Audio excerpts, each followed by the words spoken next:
So our seminar this morning is about protecting nitrogen and phosphorus inputs on farms. As Mark said, we'll split that in two parts. First of all, by way of overview, what we want to discuss is how do we measure the efficiency of the nutrients used. So if we can measure, we can manage better. So that's a very important tool to measure. And then I will discuss the factors affecting recovery of nutrients applied to soils, grass and crops. So basically the factors on your farm that affect overall nutrient recovery by the crops and plants, and then also the efficiency at which that nutrient and the return on investment, but not forgetting then that there's less left potentially to be lost to the environment. Mark will then pick up the mantle and discuss managing nutrient inputs on farms for achieving agronomic and environmental targets. And we'll leave you hopefully with some take-home messages. So first of all, how do we measure nutrients and the nutrient efficiency on farms? So how can we minimize the losses of these nutrients by measuring what we're doing? So at the farm gate level, we have nutrient inputs or inflows, such as nitrogen fertilizer or phosphate fertilizer, manures, animal feeds, imports, etc., coming into the farm. And then leaving the farm, we have the products that we produce. So the milk, the meat, the crops, the grain. We have potentially animals, or we have fodder and forage leaving the farm. And also on some farms, they do export nutrients such as organic manure, etc. However, in terms of what's in the farmer's control within his or her farm, we have the inputs and the outputs and where they're assigned or where they're targeted towards within the farm. First and foremost, you'll see in the diagram there, we have the different soil test indices. So different fields have different nutrient requirements, and Mark will discuss that in more detail. But also we have other factors there, such as soil type, such as sward type or crop type, such as stocking rate, that also need to be accounted for and are accounted for in a fertilizer plan, and they underpin the levels of nutrient efficiency that can be achieved. So if nutrient inputs are greater than outputs, that may be intentional in terms of soil nutrient storage or building soil fertility. However, if they're much bigger than the offtakes or the outputs, and it's not intentional, there's more potential there for nutrients to be lost from the system. And that is very soil type specific overall. So what levels of nutrient use efficiency are there currently at farm level? The Teagasc National Farm Survey Sustainability Report, which for 2018, which was launched this week, shows that on the nitrogen side, if we think about nitrogen use efficiency, tillage crops or tillage farms have by far the highest levels of nutrient use efficiency.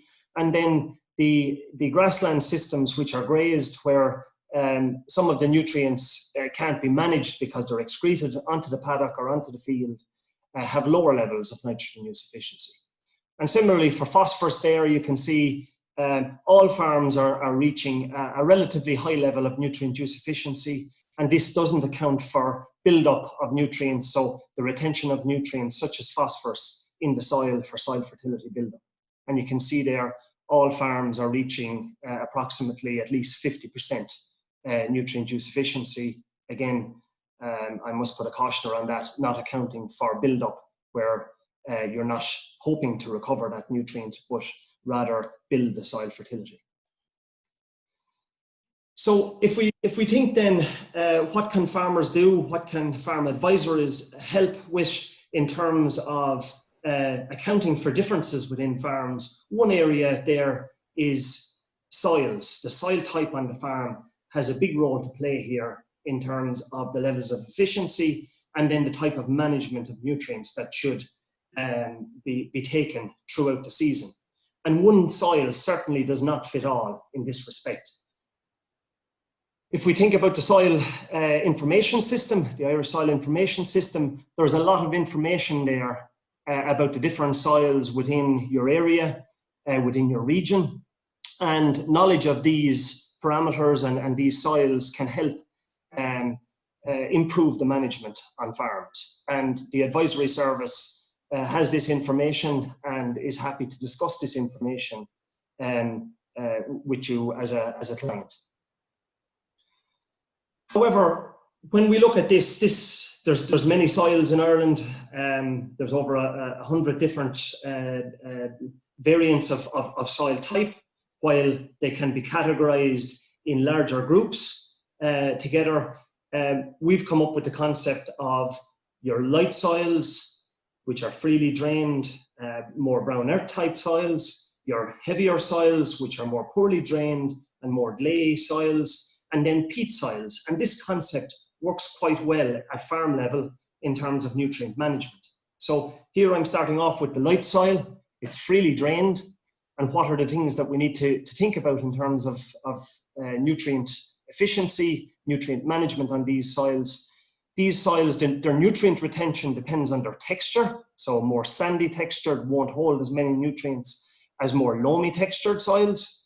However, in terms of losses, they have lower potential there at the top for greenhouse gas losses because they're not saturated for very long throughout the year.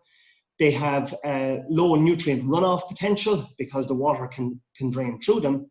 However, because of that drainage, they have higher potential for nitrogen leaching when the soils are draining. So at the shoulders of the year, in the early part of the year and late in the autumn and into the winter. So those are the times when we must be more careful in terms of applying nutrients to these type of soils.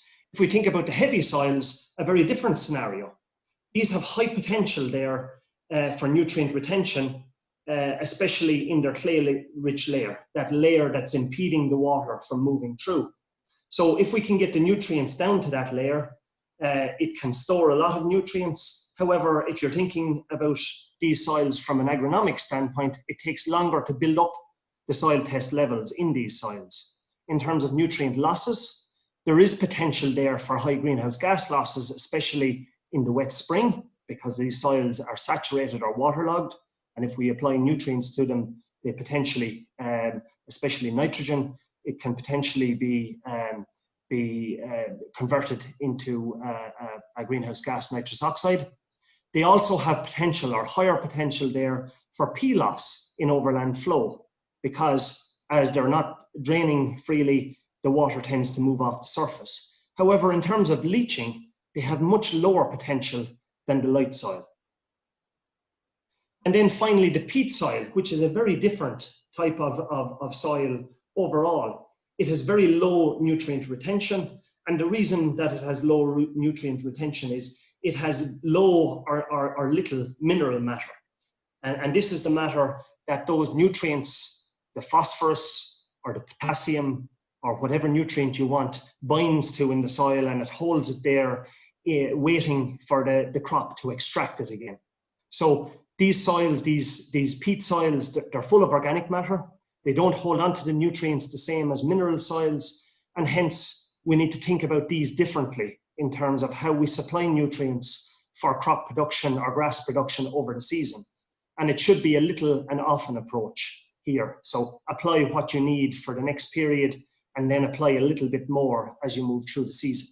These have high potential for greenhouse gas loss because they're usually wet at times of the year, and they have loads of carbon for the biology to conduct that conversion. And they have potential there for P loss because they don't hold on to it due to the lack of mineral matter. So overall, what is the picture of soil fertility in the country? These are the Department of Agriculture statistics for the national picture. The national soil fertility level in 2018, you can see there in terms of the three key criteria, pH and P and K index, only 19% or a little over 19% of the soils tested in 2018, which there were over 200,000 soil tests, are meeting the agronomic optimum. So if we turn that on its head, that statement on its head, over 80% of the soils are deficient in one or more of the key nutrients. And that has an effect in terms of total nutrient efficiency and the recovery of those nutrients that we're using, the return on the investment, and also the potential for loss. If we start off then by going through some of the basics for a few minutes, lime and soil pH, these are the foundation of soil fertility. These are the first step towards improving soil fertility and hence nutrient recovery on a farm. If we think about the grass yield response, which many farmers will be aware of, as the soil pH increases, most of our soils are acid in the country, especially in the east and south. As you move towards the west, there is more high pH limestone soils, limestone-derived soils. However, for the majority of our soils, they do need lime to increase pH. This is a study that I'm showing from 6 farms. Each of the symbols or dots on the graph represents a paddock where we took soil tests and we also measured grass yield. And you can see here quite clearly that the maximum yield or the maximum yield potential is achieved once we correct the soil pH. So that sweet spot there for grassland of 6.3 or slightly above, you can see there that we maximized yield there on these farms, and they were growing almost 13 tons of grass dry matter. In terms of nutrient use efficiency with lime, you can see here what I'm showing is nitrogen use efficiency levels for a number of sites that we conducted research on. And I'm showing you first the sites with low soil pH, less than 5.5 pH. And you can see there whether there was P applied or not, we're getting relatively low levels of nitrogen use efficiency, from about 55% up to nearly 60% with phosphorus applied. However, where we optimize the soil pH and then we apply the phosphorus, you can see there that we're increasing that nitrogen use efficiency up towards of greater than 70% where the phosphorus is applied. But just by correcting the soil pH, we move from 55% up to 65%. So again, lime and soil pH being critically important in terms of the efficiency of the other nutrients. A consequence of this as well, we also lower the greenhouse gas levels in the soil, the potential there for greenhouse gas emissions in the soil by achieving that optimum pH. Finally then, if we think about soil fertility, why build? Why build soil fertility is a question that's often asked. If we're using relatively high levels of nitrogen fertilizer or slurry, etc. on a farm, it really is critically important to build soil fertility, to have that balance in terms of phosphorus, potassium, sulfur, etc. And this is a figure where we took 10 grassland soils and we looked at different index levels across those soils. And you can see there the relative fertilizer use efficiency for the index 3 soil is the highest. And as we slip down to index 1 being the lowest and index 2 being intermediate, you can see there the levels of nitrogen use efficiency fall off dramatically. And on average, up to 15% of the N is potentially unused where we're operating at an index 1 or 2 for soil fertility, for phosphorus and potash. So again, this is critically important to build soil fertility to establish a higher level of nitrogen use efficiency. However, what is this effect as we move through for every element of soil fertility? And this is the efficiency of nitrogen recovery by grassland swards across 446 grassland fields in Ireland on dairy farms. So this is a study that was conducted in 2015 and 2016, and we're looking at the N use efficiency. And you can see here where the soil fertility was low, we're getting on average about 35% recovery of that nitrogen by the grassland swards, and hence about 35% nitrogen use efficiency by the grass. If we move forward then, As we optimize the pH or the phosphorus and potassium, gradually we increase that level where we're moving up to close to 60%. So we're almost doubling the nitrogen use efficiency as we increase the soil pH. And then where we get it all right, finally, there in the green, where we get the optimum soil pH, P and K, where we get the highest level of nitrogen recovery, nitrogen use efficiency, both from soil reserves and from the applied fertilizers. So again, this also is evidence there that achieving optimum balance in soil fertility will maximize the return on investment in terms of inputs, nutrient inputs, fertilizers, manures, etc., but also protect the environment and water quality from potential losses. And then finally, before I hand over to Mark, it's really critical then that we match the nutrient inputs to the grass growth potential of the individual fields, the soil types and the soil fertility levels on the farm.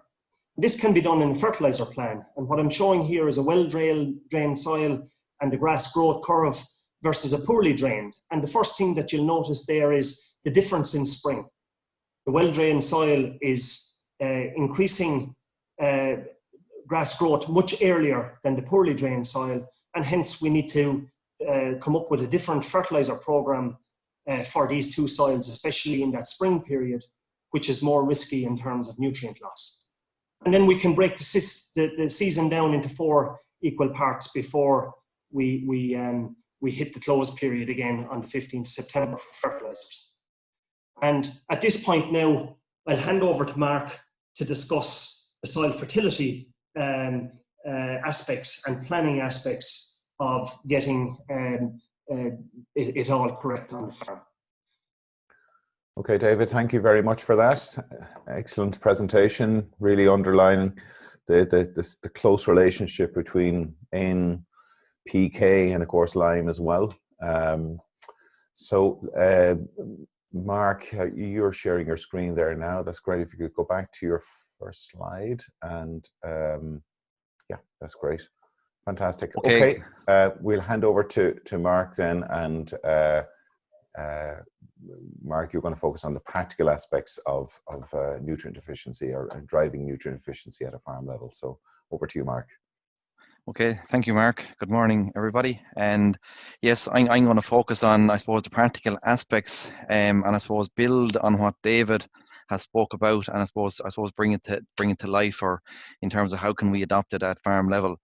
I'm going to cover a number of areas in terms of improving both nitrogen and phosphorus efficiency on farm, and it really starts with the soil and the foundation. And it you know, in terms of looking and using soil test results, we're taking an enormous amount of soil samples here in Ireland, somewhere around 200,000 soil samples annually.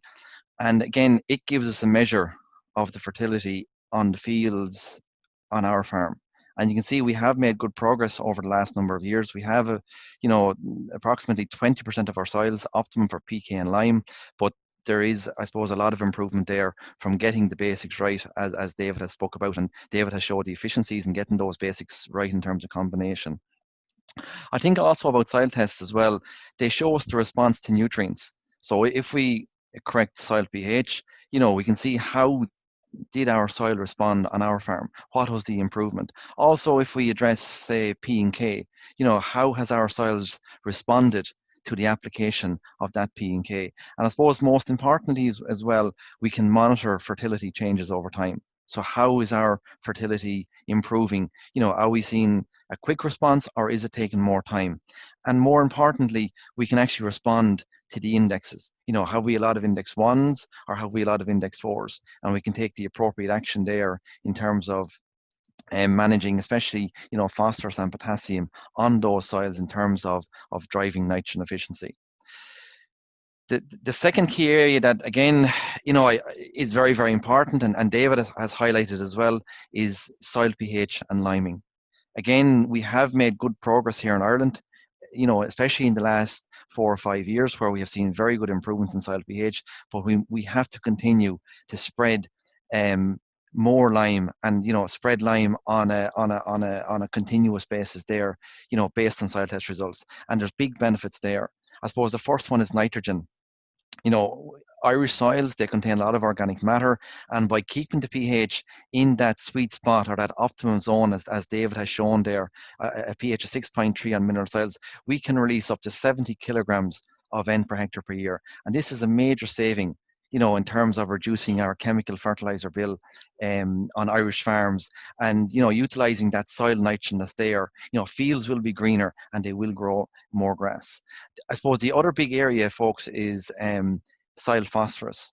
And again, you know, our soils are acidic by nature, and by keeping the pH right, again, we can improve the availability or unlock some of that phosphorus. And again, work done in Johnstown Castle by Tim Shields and researchers, you know, at the research centre there, clearly show that, you know, by improving pH, we can unlock the phosphorus that's in the soil, and we also increase the efficiency of applied P as well. And I suppose the other big benefit in terms of soil pH as well is that by correcting soil pH alone, we can grow more grass. We can produce an extra ton of dry matter, as you can see in the graph on the right hand side of the slide there. Just to draw your attention as well, like we are trying to be more soil specific.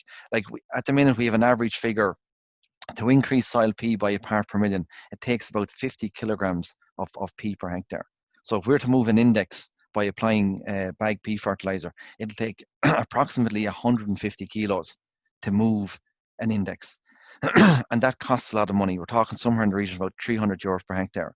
But I suppose my message here, or one of the messages that I want to get across to you, that lime, you know, it's a soil conditioner, it controls acidity, and it will do a similar effect. It'll unlock and it'll make that phosphorus more available at a lot lower cost.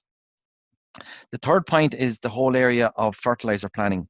Again, you know, getting to know what are my farm nutrient requirements. And this really starts with preparing a fertilizer plan and checking that plan on a regular basis. It'll give you such information as the correct lime advice based on soil test results, and it'll also give you a plan in terms of correcting soil pH over a time frame. We're talking maybe 2 to 4 years. It will also identify the rates of NPK and sulfur in terms of how much do we need and then when do we apply it. And very, very importantly, it'll give us a nice summary in terms of soil fertility review. You know, what percentage of my soils are in the optimum range? Like we talk about the 80-20 rule, but on my farm, how am I progressing, or how am I improving fertility over time?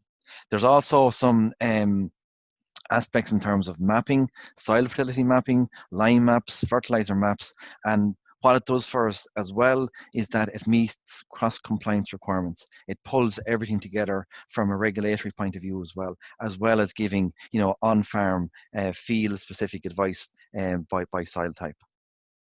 I suppose the other big area that is probably a big change at farm level, and again visibly as well, is that how we spread slurry in this country. You know, there's big benefits there to moving to the low emission techniques in terms of band spreader or trailing shoe. There's many benefits there in terms of reducing ammonia emissions, retaining more nitrogen in terms of growing grass, and again, reducing our annual farm nitrogen requirement. Again, we can spread into heavier covers.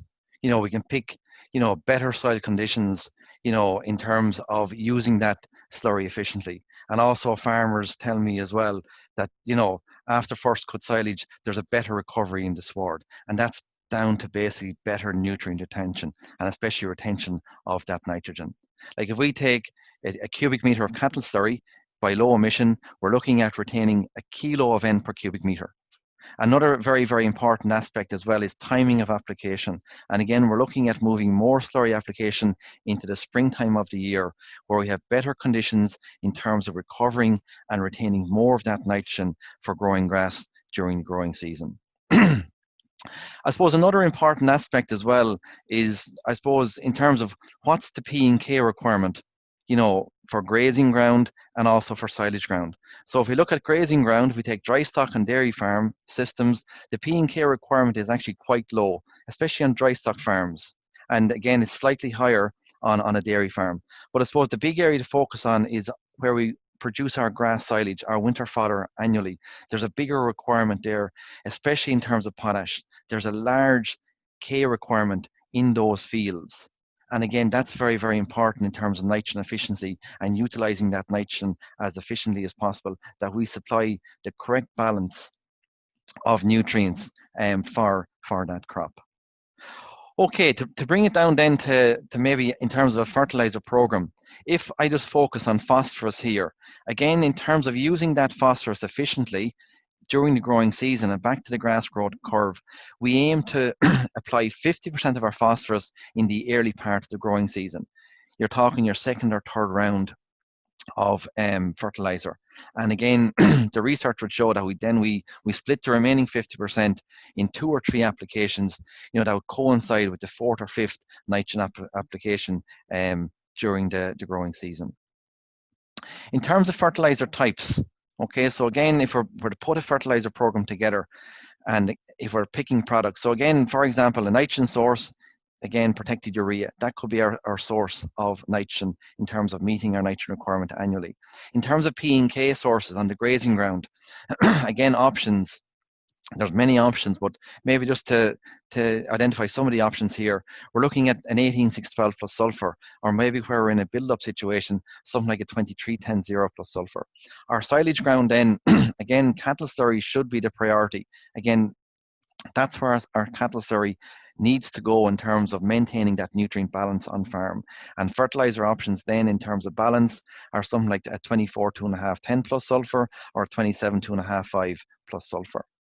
In terms of, I suppose, using nitrogen as efficiently as possible, again, back to the grass growth curve that David has presented earlier, you can see I've just put in terms of response. So in the early part of the season, we're looking at a poor response in that January, February period.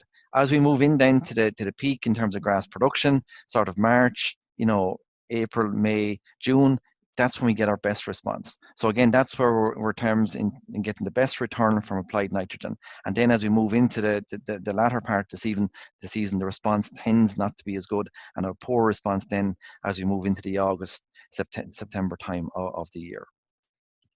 Okay, to try to pull it all together then in terms of building a fertilizer program, I suppose the key things to be conscious of, in terms of aspects of building that fertilizer program, the first one is the soil type. And I said David has outlined it pretty well in terms of, the movement of nutrients and, how or when we should apply those nutrients to use them most efficiently on those soils. The other big thing then is the stocking rate, or what's the demand for grass on that farm, or what are we trying to grow or supply during the growing season. Another aspect to consider is your indexes in terms of P's and K's, and here I've chosen an index 2 for P and K, and that gives us then our nutrient requirements. So you can see here, I suppose, the fuel in the tank in terms of growing sufficient grass during the growing season for that stocking rate. We're looking at 250 kilograms of N, 37 kilograms of P, 65 kilograms of K, and 20 kilograms of sulfur. In terms of splitting that then, so again, in terms of nitrogen, we split it then based on demand. So again, we kick off with 25 kilograms in the February window in terms of soil type and also weather conditions, and then we get into the main, I suppose, the peak of the grass growing season in the March, April, May, and again you can see there's a bigger demand there, so we can get better utilization, more efficiency as we move into the peak part of the grass growing season. And then as we run into June, July, September, again there's a fall off there in terms of nitrogen requirement, and that's reflected in the application rate. In terms of building the fertilizer program, again the 2 products of choice for this example here, I've picked protected urea in terms of my nitrogen source, so that's straight protected urea. And then in terms of balance, in terms of supplying my P's and K's and sulfur, I'm gone for an 18-6-12. And that's coming in, my 18-6-12 there is coming in the March to April period, depending on soil type. And then I'm feeding more 18-6-12 in later in the season in terms of maintaining sufficient P in the herbage. And my main nitrogen source, as you can see, is protected urea throughout the growing season. In terms of phosphorus then, as I was saying there, we're bringing phosphorus in early in the season in terms of maintaining grass yield and quality. And then in terms of herbage P that we're drip feeding in, you can go either in a single application for the remaining season, or you can even, you go, even 2 applications of phosphorus depending on your requirement. As I say, this is an index 2. And again, this soil will supply phosphorus. So again, we're topping up the grass P requirement during the growing season. So this is what NMP Online can do for you.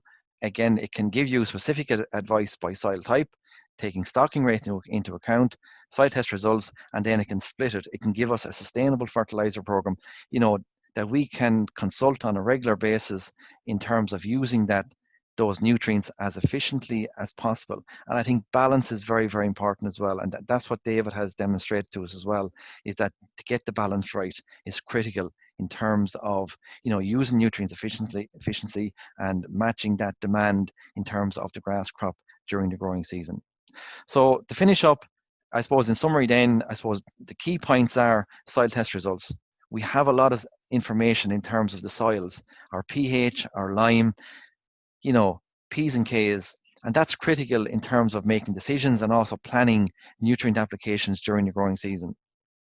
Again, to echo what David has said, I think lime is the first step in terms of investing in our soils. We're priming, we're conditioning our soils to use nutrients more efficiently. We're helping the biology, we're helping the structure, we're helping those soils function, maintain the ryegrasses, and use nutrients efficiently during the growing season. I can't overemphasize the importance of preparing a fertilizer plan strongly enough, and we must consult that plan on a regular basis, because when it goes down to farm level, there's so many factors in there in terms of weather, soil type, products, slurry, where it fits in. So we must consult with that fertilizer plan on a regular basis to use that nutrient as efficiently as possible. In terms of cattle slurry, I think there's a big win-win there in terms of the new technology, in terms of the low emission spreading, in terms of nitrogen recovery. We are retaining more nitrogen on farm to grow grass. There's a big saving in there in terms of our nitrogen requirements. And also then, it's a step forward in using slurry efficiently on farm, in terms of both visual impact and also the precision. And we can go out at more specific times during the growing season into heavier grass covers and put that slurry. We can place that nutrient where it's going to be utilized as efficiently as possible in terms of NPK that it's supplying to grow grass. Also very important to identify crop nutrient requirements. Is it grazing or silage? What's the indexes? What's our requirement? And again, to get the balance right. And I think the final step then is to pick a suitable fertilizer or a blend that matches the soils on our farms. And again, I'm looking at something like something like an 18-6-12 plus sulfur with a straight nitrogen, or a 14-7-14, or maybe a 23-10-0. There's a range of products there, and we're very, very fortunate in this country that we have a big range of products. And our fertilizer suppliers are willing to blend and supply different fertilizer types based on soil requirements, based on regional requirements to meet our demands. And we have seen that on the tillage side of the house, that based on yield and soil requirements, that there is a big range of fertilizers out there. And I suppose that's maybe a challenge on the grassland side of the house, to maybe look at other blends of fertilizers to meet our annual nutrient requirements. Just to bring your attention as well to the Soil and Soil Fertility website, I've covered a lot, and David has covered a lot, but for further information there in terms of fertilizer programs, crop nutrient requirements, this is a good source of information that we maintain on a regular basis. So I'll leave it at that, Mark. Okay, Mark, thanks very much for that. What is the web address, or what's the best way for somebody to get access to that information? Just Google Teagasc Soil Fertility. If you just Google, Soil and Soil Fertility, Teagasc Soil and Soil Fertility, you'll get to the website through that. Yeah. Great. Okay. Brilliant. Well, thanks very much for that, Mark. So if I can ask David and Pat to join us now for our Q&A session. If you have any questions, please do submit them to us. We have quite a number of questions come in so far, but if you have any further questions you'd like to to put to David or to Mark, please do submit them as soon as you can. So we're going to run up until about 10:30 with our Q&A session. Just to kick things off, Mark and David, we have quite a number of questions coming in relation to organic farming, and I appreciate that today I suppose we are focused on conventional systems. But is there advice that we can offer to organic farmers at this stage? And I think that's something we're probably going to focus on in a separate discussion anyhow. David, you're just on mute there, just in case you weren't aware. So yes, and I know both of you have worked with that sector as well, or provided advice to that sector. Yeah, I suppose, Mark, if I start, the same principles apply. Obviously, for an organic sector, you're not going to be using the chemical fertilizers in the system, but manures, soil types, crop growth habits in terms of seasonal crop growth, all those principles still apply to where we try to match the nutrient inputs or the nutrient returns, or in an organic system, planting a crop at a time when the nutrients will become available to utilize those. So I think many of the same principles can be applied to the organic sector. The big difference is that we're not using the chemical fertilizers to bolster the system, but by knowledge of your soils and the nutrient supply potential of those soils, inputting the manures or even the green manures at the times when you can utilize them, when the crop is going to grow, will still maximize the returns from those systems. Yeah, I totally agree with what Dave said. I think soil pH is absolutely very, very important in terms of nutrient efficiency, nutrient availability, in terms of nitrogen, phosphorus, potassium, and also the efficient utilization of manures, whether it's farmyard manure, slurries, and the technology. Like the technology, especially the low emission slurry spreading, the technology has moved on so much. It's in terms of the equipment. And there's big benefits there, and I'd imagine in an organic system, the benefits would be, probably as important, if not more important, than your conventional system. Mm-hmm. Okay, Pat, quite a few questions coming through there. Yes, I suppose a lot of questions there in relation to lime. First of all, in relation to the timing of lime, and I'll throw a few things at you because they're all kind of related. There's questions in relation to the impact of lime on soil and organic matter. And then there's another question specifically in relation to liming in heavy soils in terms of timing and in terms of benefit. Okay, if I just start off on that, in terms of lime and organic matter, so what Mark has showed is from the research that we're increasing the nitrogen supply potential, which is mineralization of some organic matter.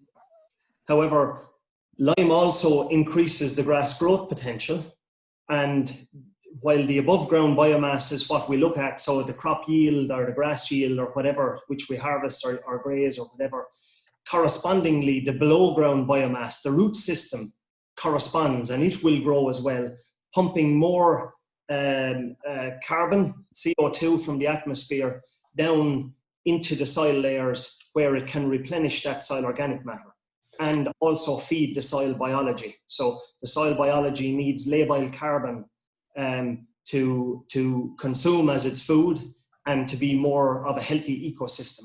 So optimizing the pH gives us the benefits on the agronomic side in terms of nutrient supply or the availability of those nutrients that we put in, but it also has a holistic benefit in terms of the environment, soil quality and soil health, and overall the ecosystem works better for a managed agricultural soil, that is. Obviously, if you're in a species-rich grassland or something like that, where there's natural grasses that grow at whatever pH there is, or in an upland area, we're not applying lime on those. So this is for the agriculture, the managed agricultural land. The second question to do with heavy soils and timing, farmers do need to be very opportunistic in terms of getting out lime, because weather turns against us, soil trafficability issues come up. It's a little bit like using heavy slurry equipment. You don't want to do damage to the soil. So in a system, a conventional agricultural system, you need to be almost have the lime contractor on speed dial. A load of lime will do approximately 10 acres at 2 tons to the acre. So it's very easy to have that area grazed out or post silage and apply your lime. Heavy soils present more of a challenge because the windows are tighter in terms of trafficability with the heavy equipment. However, it can be done, and we've shown in the Heavy Soils Programme that it was done very successfully with huge agronomic and environmental benefits for water quality. Just Mark, while you're speaking about lime there, we have a question in relation to lime on heavy soils, and is there an optimum time to get the best value from lime in that situation, and to reduce the risk of runoff or leaching or anything like that? I suppose, Mark, you're trying to bring it in. I suppose, look, when I suppose the opportunity presents, whether it's after silage or after grazing out, I suppose when conditions are good, yeah, you probably are, like, you can spread lime there any day of the year, once the conditions are right. Yeah, so look, on the heavier soils, you're probably looking over the coming weeks, the coming months, to, where the opportunity presents itself. And like, once that lime is washed in, there's no issue with it. And you're probably looking at, 2.5 tons to the acre. It will work. Like, once it gets moisture, there's a fine component in that lime. 35% is less than 150 micron. And that's the really reactive part of the lime. And once it gets rain, it starts to work. But yes, on the heavier soils, you are looking, I suppose you want to take every opportunity, and as David was saying, have your lime contractor on speed dial. And whether it's a load or two, whether it's a reseeding time, after first cut silage, after grazing out, and preferably when conditions are good. Okay, Pat, do you have further questions there? It's plenty coming through there. Pat's on mute, I think. No, can't hear you, Pat. A question in relation to lime in sensitive environments, and in particular, say, in relation to pearl mussel areas. Is there advice there in terms of being careful, etc.? Yeah, look, there's obviously sensitivities there in these sensitive habitats and areas close to pearl mussel waters, etc. Some of those areas won't receive any lime because they have other habitat. However, in the agricultural areas, what we don't want to do is not to consider the nutrient efficiency side of applying some fertilizers or manures in these areas and having the soil pH almost holding back the efficiency. So what I would say in those areas, the agronomic land that is receiving nutrients, either slurries or bagged fertilizer, a more cautious approach to lime needs to be employed, where you build up lime over a number of years using smaller amounts. So while the soil test might tell you that over the next 5 years, you need 5 tons to move from a very low pH level up to the optimum, you do that gradually. You don't heat up the ground in terms of mineralization of nutrients by putting it out in one go. That would be the advice. And by doing that little and often approach, we can edge up the soil fertility and the pH levels to a level where it's sustainable for both water quality and maintaining the habitat for that pearl mussel. It also, in those pearl mussel areas, sediment is a big issue. And by having a better grass cover, which is more dense under the animal's hoof prints, it's not likely to be eroded away, the grass cover, where you end up with more sediment. So it actually has benefits there in the long term. But I do take the point, we do need to be cautious in terms of how soil fertility is approached in those areas.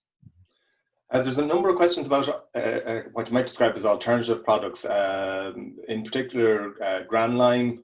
What role potentially does it have, or how does it compare in terms of effectiveness and cost?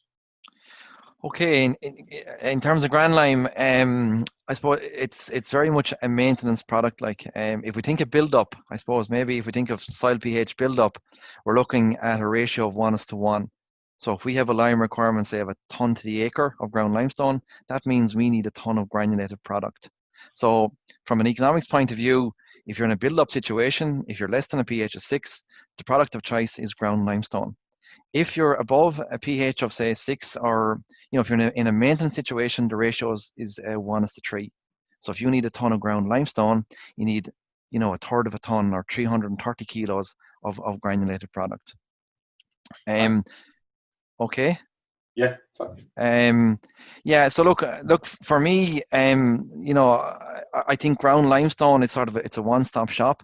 We test our soils every 4 or 5 years, and you put out your requirement. Let it be anywhere from 2 to 3 tons to the acre, and it brings the pH up to the optimum, up to 6.3, 6.5, and over a sort of an 18-month period. I suppose, look, the granulated lime is an option, if you just want a maintenance situation. And I suppose there is the convenience factor in that you can spread it with your own fertilizer spreader. But I suppose we have to be, cognizant that there is an extra cost there in terms of the granulated product. I don't know, David, if you want to bring anything to that, or... No, look at that. I think that explains it.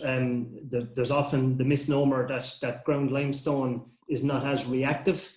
Mm-hmm. However, the first third, as by law under the specification, the first 350 kilograms of the ton is actually very fine and very reactive. So if you think about that, that's about 7 bags of ground limestone equivalent per ton. Okay, and questions about some other, alternative sources of organic manures, like poultry manure or poultry pellets, and where they can fit in? Yeah, so again, following the same principles in terms of demand curve for these nutrients, because they're an organic source, they're better off utilized in spring. And when we say spring, we're not talking about January and maybe even February. We're talking about putting these on just prior or at the time of rapid growth. So that usually on most mineral soils will happen, on light mineral soils will begin to start in late February into March. And maybe on heavier mineral soils or even peat soils, the demand really won't come till April. And again, by putting them on early, they have time to break down. Remember, they're an organic nutrient source. The soil biology needs to mineralize them, so it takes a little bit of time for them to work into the soil before they become available. If you're putting them on in the back end of the year, so this time of the year onwards, they may not fully break down by the time the grass growth curve begins to drop off, and hence you're putting more risk there in terms of water quality or nutrient loss if the soil doesn't have capacity to hold on to those nutrients. So again, same principles apply. Try to front load those so that you have the whole grass growth season to maximize the uptake of those nutrients. I suppose just to add, Pat, to that pig slurry is a very good, well-balanced source of NP and K, especially for grazing ground, and probably is more suitable than some of the poultry manures. So as a pig slurry, it's probably that bit better than cattle slurry in terms of nutrient balance and nutrient profile from a grazing point of view. And as David says, use them early in the season, and again, low emission would bring big benefits from a nitrogen recovery point of view, as we have about 3 times more nitrogen in a 1,000 gallons of pig slurry compared to 1,000 gallons of cattle slurry. In today's presentations, we've largely focused on the macronutrients. We do have some questions asking about the micro trace elements side of things. I mean, I know, look, time isn't really on our side to delve into that today, and hopefully we'll cover that in a future session. But is there advice around when farmers should be considering doing those types of soil testing, looking at the trace elements? Is there an argument there for grassland farmers? I know many tillage farmers do opt for that that type of testing. Is there an argument there for grassland farmers for doing that, or maybe you're seeing that happening already? Yeah, if I don't mind starting, Mark, and if you can come in from the farmer's perspective. Certainly, Mark, we're talking about achieving a full nutrient balance here. So whichever nutrient is limiting is going to hold back the system in terms of maximizing the uptake of the other nutrients, be it that it's a micronutrient or a macronutrient.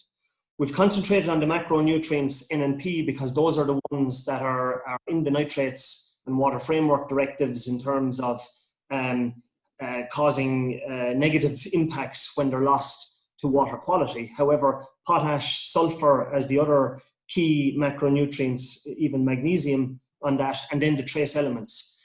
In terms of grassland farms, there's probably not as many tests done on grassland farms for those micronutrients. However, if you take away from today that there's different soil types and we need to consider those different soil types differently, maybe the next time there is a soil test being conducted on the farm, that at least one test from each soil type could be conducted to give some kind of steer in terms of where there might be a problem.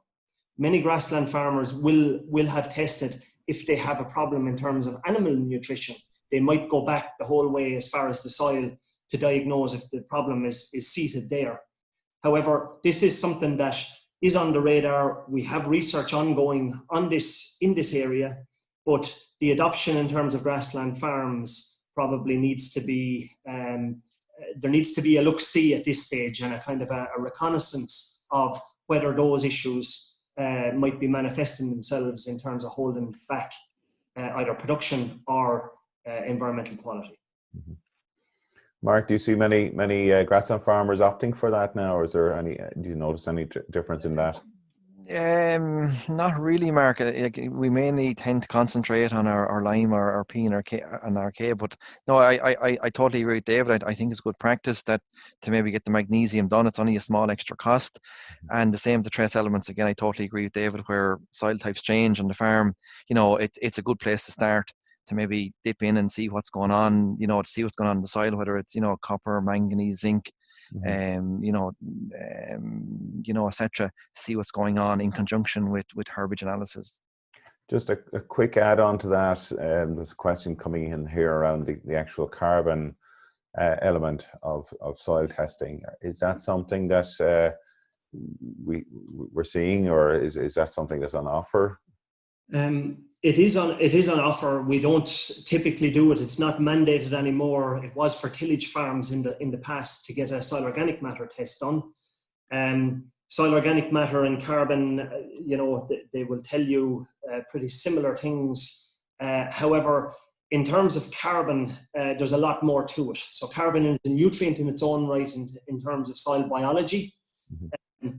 And the difference between total carbon and label carbon is a very different thing too. So most of our soils, because of our soil type and our climatic conditions, we have much higher carbon than they do maybe on the continent, or we'll say in hotter or Mediterranean regions. That's just due to the breakdown of organic matter. We have wet conditions, etc. We have higher yields and higher grass growth, which pumps more CO2 down through the soil. Mm-hmm. But getting back to the question in terms of testing, it's worth doing a test where you have maybe tilled the soil for a long time and you want to look at where it is versus your grassland soil and maybe look at the rotation or the different soil types on the farm to see are they different. The other big area in terms of water quality and nutrient efficiency is the peat soils versus mineral soils, and really diagnosing where they are, because the peat soils need a very different management even throughout the summer compared with the mineral soils, and understanding those areas and which fields are which on the farm is really well worth doing and well worth the soil test for that matter. Okay.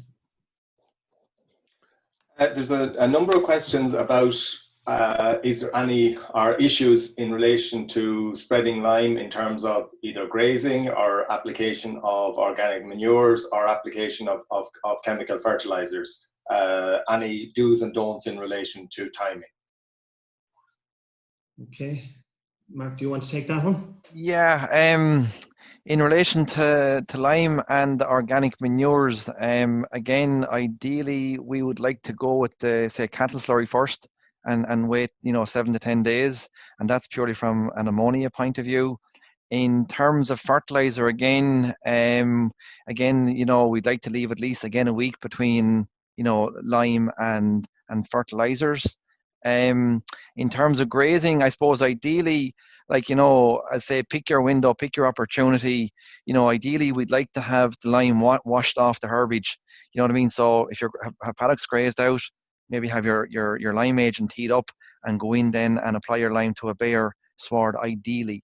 But again, if there is some lime that does stick to the grass, there's no issue. Like, animals may scour a little bit, but I don't think there's any big issues, David, with respect to with that. I think that there's evidence that, I suppose, sheep, because they graze closer to the ground and tighter, spend a longer time, can ingest more. They have a smaller stomach system or rumen system, and it can raise the pH momentarily and cause a little bit of digestive problems. But by and large, where there's big intake coming with a dairy cow or a beef animal, it doesn't cause a major issue, especially if there's a little bit of rain afterwards. Yeah.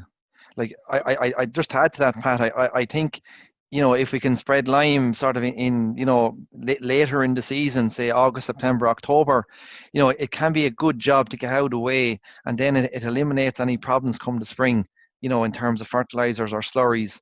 I suppose potash is a bit the same. If we can get our potash out in the back end of the year, again, it eliminates problems, worries about grass death come the spring. So, as I say, between now and September, October is a good time to address lime on farm, and it simplifies the fertilizer program then come the spring. Well, I suppose the particularly on heavier land, the issue there is we do get a fall off in lime sales in wet autumns, obviously enough. So if you're in those conditions, you're better off to plan it for summer, I presume, than waiting. Correct. Now is the perfect time, Pat, especially if paddocks are being taken out for bales in a more normal year, or after silage. Even August, September can be dry enough on those farms before the soil really wets up. That's the ideal time there as the grazing season and grazing rotation opens up. We had you both shared in terms of fertilizer, Mark, before we finished. Sure. The question of urea and lime always comes up. Lime before urea is not a good practice because of increased nitrogen losses through ammonia. The evidence from the initial studies show that protected urea seems to protect that. So we wouldn't be as concerned at this point. There will be more research going on that to really confirm that, but the initial studies show that protected urea and liming beforehand is not as big an issue or not as big a concern as we would have with ordinary urea. And that's the way we're moving, hopefully, towards protected urea as being the main straight nitrogen. Well, Mark, if we've time for one final question, just in relation to a significant number of index 4s remaining in the system, is it evidence that we're just not getting the spread of our nutrients across the farm right? Yes, there's many evidence to that factor, to that question, not just index 4 soils, but with all nutrients, trying to achieve a better spatial distribution of those nutrients, more targeting in fields. And that goes back to, I suppose, Mark's point about a fertilizer plan being critical and following that plan, because that does that for you. And also, Pat, the N and P online system, which is really honing in on that spatial distribution, field by field advice. The index 4, index 4s have been coming down over the past while. There's a small drop off, and that's due to the soil chemistry. So especially clay-rich soils hold on to that nutrient, and it takes a lot to draw it down. As Mark said, it takes 50 kilograms to build it up by 1 part per million, or 1 milligram per kilogram. Equally, that drawdown from that big bank takes a long time. So they're going to be hard to budge, but there is evidence that they are coming down. But certainly there's more work to be done to target slurries, to target nutrients. to specific fields and specific soil types. So I take that point, and certainly fertilizer planning is key there, and soil testing. Just to make one point there, Pat, as well, when I have the audience there, is that have confidence in the soil test. You know, if the samples are taken well, if you take the top 4 inches, take your 20 cores, have confidence in the soil test. Like if you have an index 4, that's a very fertile soil, and you can say if they are both in organic and chemical fertilizers. Do you know what I mean? So that's a very rich soil, and that soil has a big production potential in terms of growing grass. So don't be afeared. Like what you can do is go back in a year or two and check it and dip in and see what's going on. See how has your soil responded to not applying phosphorus. So have confidence in the test. We're going to have to wrap it up at that. We're a little over time. I hope our listeners will forgive us for that. Look, I just want to thank you both really for excellent presentation and very practical responses there to the questions that came through. Unfortunately, we didn't get to answer all of the questions that came through, but look, it will, your questions inform the types of webinars that we're planning in the future. So just to let you know that we're going to be moving back to looking at the greenhouse gas emissions side of the environment story next week. So I'll be talking to Tom Houlihan, forestry advisor and specialist with Teagasc. We'll be talking about the role of forestry in reducing greenhouse gas emissions. I just want to thank our support team, Andy Boland, Yvonne Maher, all our partners, and of course Pat Murphy as well for helping us out today with the questions. So do join us next week, next Friday. Also to bring to your attention, there is Teagasc is broadcasting a webinar at 3 p.m. on Monday next. It contains information about the latest outputs from the National Farm Survey. So that is available you can download and access that on the Teagasc website. And also today's presentations and recording of the video will be available on the Teagasc website in the coming days. So with that, thank you again for your attention, and I look forward to talking to you next week. Thank you. Bye.